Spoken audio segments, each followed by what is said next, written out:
This is going to shock you, Chris. I mean, I think you can be disappointed in this pick.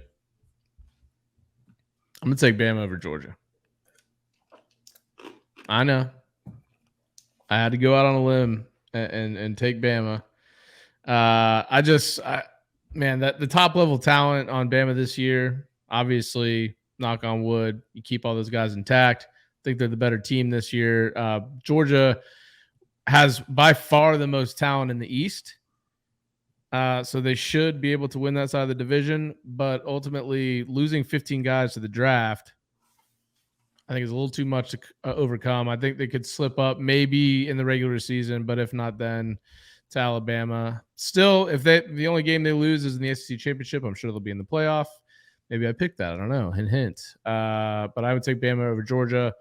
I've got Georgia over Bama, and you guys can call it a hedge. You can call it whatever the fuck you want. I still say with that schedule and the talent they have coming back in Athens, I would be way more comfortable with Georgia running through that gauntlet than I would Bama. But Georgia's schedule is very, very easy compared to a lot. It's the easiest schedule in the league, and that's not just because of how dominant they are going to be and how they were a year ago. I understand what they lost the draft. I understand they lost Lanning. Todd Monken is one of the best offensive coordinators in the country. I think this year, even if Stetson is not great, I think Stetson will have a shorter leash this year than he had last year. Because I think you're right. I think JT Daniels was a little bit of a beta, and he was always injured. I think Georgia runs through the SEC undefeated. I think I will tell you right now, I would be willing to bet if there was a prop bet out there that Georgia wins 7 of their 8 conference games, and maybe 10 plus in the regular season by a minimum double digits. I don't see anyone coming close to that team in the regular season. By the time they get to the SEC championship, you have enough time to where and depth where you've been able to develop all that kind of stuff throughout the season.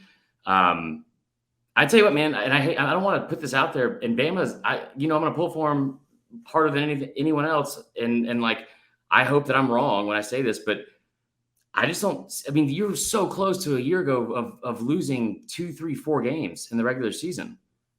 They should have won that A&M game, and they still probably should have lost 4 other ones in the regular season.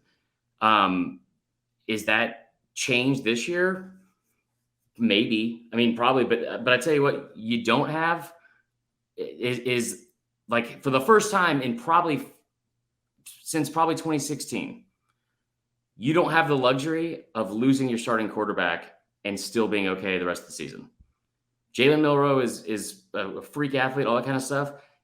If Bama's one Bryce Young injury away from being a 9-win team at best.